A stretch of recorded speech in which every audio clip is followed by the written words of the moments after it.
తిరువూరు ఘటనపై కేసినేని చిన్ని స్పందించారు. కొంతమంది వైసీపీతో లాలూచిపడి తమ కార్యకర్తలతో దాడి చేశారన్నారు. నిన్న తాను వెళ్లేపాటికే గొడవ జరిగిపోయిందన్నారు. ఎవరో వచ్చి తోపులాట చేయడం వల్ల గొడవ జరిగిందన్నారు. మరోసారి సభ దగ్గర ఎవరైనా గొడవ చేస్తే ఊరుకునేది లేదని హెచ్చరించారు. విజయవాడ పార్లమెంటు అభ్యర్థిగా పార్టీ ఎవరిని నిర్ణయించినా పనిచేస్తామంటున్న కేసినేని చిన్నితో మా ప్రతినిధి సాయి ఫేస్ టు ఫేస్. నిన్న జరిగిన ఘటన పైన మీరందరూ కార్యకర్తలు క్షమాపణ చెప్పారు, బాగానే ఉంది. బట్ ఇవాళ 34 మంది పైన కేసులు నమోదైన, అందులో ముఖ్యంగా మీ వర్గానికి చెందిన ఎక్కువ మంది కార్యకర్తలు, అంటే మీ అభిమానులు ఎక్కువ మంది ఉన్నారు. వారికి ఏం చెప్తారు? కొంతమంది వ్యక్తులు వైసీపీతో లవ్లెచ్చిపడి చంద్రబాబు నాయుడు గారి సభని భగ్నం చేయాలని మా కార్యకర్తల మీద కేసులు పెట్టారు. వారందరి యొక్క కుటుంబాలని మేము ఆదుకోవడానికి ఇప్పుడు అందుకే తిరువూరు వెళ్తున్నాం. ముందు వాళ్ళందరి కుటుంబాలని పలకరించి వాళ్ళని ఆదుకుంటమే మా ముఖ్య ఉద్దేశం. నేను ఎక్కడైనా కూడా ఒకటే చెప్తున్నా, ముందు మా కార్యకర్తల సంక్షేమమే మా యొక్క ముఖ్య ఉద్దేశం. తప్పకుండా వారి యొక్క కుటుంబాలను ఆదుకుంటాం. నిన్న జరిగిన గొడవకి, అంటే ఇంతకాలం మీరు నియోజకవర్గంలో పార్లమెంట్ మొత్తం తిరుగుతూ ఉన్నారు, కానీ నిన్న జరిగిన గొడవ ప్లాన్తో వచ్చినట్టుగానే క్లియర్గా కనబడుతుంది. అందులో అంటే మీ కార్యకర్తలు అంటే మీ వర్గం వాళ్ళు ఎక్కువ రెచ్చిపోయారా, నాని వర్గం వాళ్ళు ఎక్కువ రెచ్చిపోయారు, పక్కన పెడితే అది పార్టీకి మైనస్ అయ్యే అవకాశం ఉందని అక్కడ మాట్లాడుకుంటున్నారు. సో ఏం చెప్తాను నిన్న ఘటన పైన? మేము ఎక్కడా గొడవ చేయలేదు. మేము ఎక్కడా కూడా మేమందరం సమన్వయంగా కూర్చున్నాం. మేము వెళ్ళేపాటికి అక్కడ గొడవ అయిపోయింది. అక్కడ ఎవరు చేశారో కూడా నాకు తెలియదు. వెళ్ళేపాటికి చూస్తే పరిస్థితి భయంకరంగా ఉంది. మేము ప్రశాంతంగా అక్కడికి వెళ్ళి దత్తుగారు ఇబ్బందుల్లో ఉన్నారనే వెళ్ళాం. మా ఇన్ఛార్జ్ ఆయన ఒక దళిత ఇన్ఛార్జ్ ఎక్కడో నిర్బంధించారనే పాటికి మేము అక్కడికి వెళ్ళాం. వెళ్ళిన పాటికి మేము అక్కడ జరిగిన గొడవను చూసి, ఇక్కడ మన పార్టీ ఆఫీస్లో మనం గొడవ పడకూడదు, ఇక్కడ ఎవరు జరిగిందో ఏంటో కనుక్కుందామనే ఉద్దేశంతో చూసుకున్నాం. కానీ మేము ఎవ్వరం కూడా అక్కడ గొడవ పడలేదు. ఎవరో ఒకళ్ళు వచ్చి తోయటం వల్ల ఏదో చిన్న తోపులాటే జరిగింది. కానీ మేము ఒక 500 మంది ఉన్నాం. మేము గొడవ చేయాలి అనుకుంటే అక్కడ ఎవరో ఆగలేరు. కాబట్టి మేము గొడవ చేయలేదు. ప్రశాంతంగా మా నాయకుడిని క్రమశిక్షణ గల కార్యకర్తలుగా మా నాయకుడికి మేము క్రమశిక్షణ గల కార్యకర్తలు అన్నట్టు చూపించాము. అక్కడ మీకేం సంబంధం అంటున్నారు సార్? మీరు మీకు పార్లమెంట్కి సంబంధించిన మెంబరు కాదు, లేకపోతే పార్టీకి సంబంధించిన కీలక నేతలు కాదు, మీకు ఏ పదవులు లేవు, ఎమ్మెల్యే కూడా కాదు. కానీ మీరెవరు అక్కడికి వచ్చి ఈ ప్రోగ్రాము అంతా మీరు మొత్తం ఏర్పాటు చేయడానికి అని కేసీఆర్ నాని బహిరంగంగా విమర్శిస్తున్నారు. ఇవాళ తెలుగుదేశం బలం కార్యకర్తలు లేకపోతే పార్టీ అనేది చాలా ఇబ్బందిగా ఉండేది. మా కార్యకర్తల ధైర్యం వల్లే మళ్ళీ మేము అధికారంలోకి రాబోతున్నాం.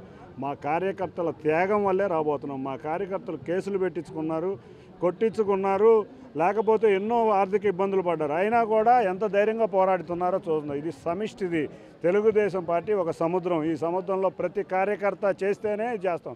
నేను కార్యకర్తని, నన్ను వద్దడానికి ఎవరికి తెలుగుదేశం కార్యకర్త కింద నేను ఎక్కడికన్నా వెళ్తాను. చంద్రబాబు నాయుడు గారి సభలో ఎక్కడ జరిగిన వెళ్తాను. నాకు ఆ ప్రదేశంలో నాకు చాలామంది తెలుగుదేశం 95% నాయకులు కార్యకర్తలు నాతో ఉంటారు. కాబట్టి ఎందుకంటే నేను అక్కడ సేవా కార్యక్రమాలు చేస్తున్నాను కాబట్టి అందరూ నాతో పరిచయం అయ్యారు. కాబట్టి వాళ్ళందరినీ కలుపుకుని సభను విజయవంతం చేయాలని వెళ్ళాం. అక్కడికి వెళ్ళినాక అందరూ వచ్చారు, బాగా ఉంది. నన్ను వద్దనడానికి ఎవరికి రైట్ లేదు. చంద్రబాబు నాయుడు గారనే కార్యకర్తలను వద్దంటాడా? సభలకు వెళ్తా అంటే ఆయనే వద్దనరు. ఎవరో వచ్చి కొంతమంది అన్నా కూడా మేము ఆగం. మేమందరం మా కార్యకర్తల అండే మా పార్టీ బలం. ఇటీవల కూడా కార్యకర్తనే. ఇటీవల వచ్చిన వార్తల్లో లోకేష్ గారు మీరు పార్లమెంట్ పార్టీ బాధ్యతలు మీకే అప్పచెప్పారు, ఒక విధంగా చెప్పాలని మీరే ఎంపీ అభ్యర్థి అని ఒక ప్రచారం జరిగింది. సో ఆ విషయం పైనే నిన్న గొడవ జరిగి ఉండొచ్చు అని మీరు భావిస్తున్నారా?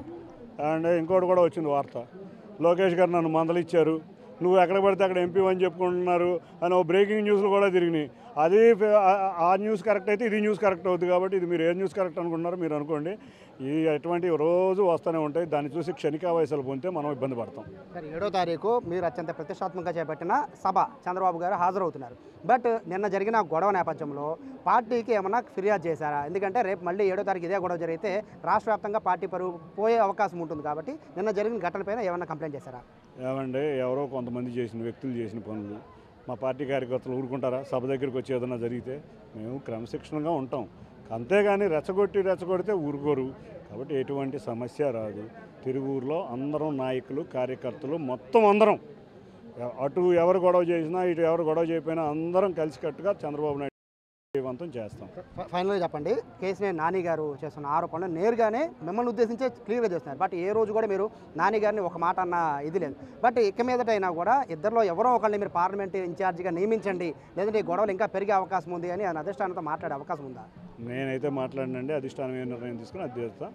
అది వారి దృష్టిలో వారు ఎట్లా ఉందో వారు నిర్ణయం తీసుకుంటారు. ఆ నిర్ణయాన్ని పాటించడమే నేను చేస్తాను. నేను ఎవరిని ఏది కూడా అడగను.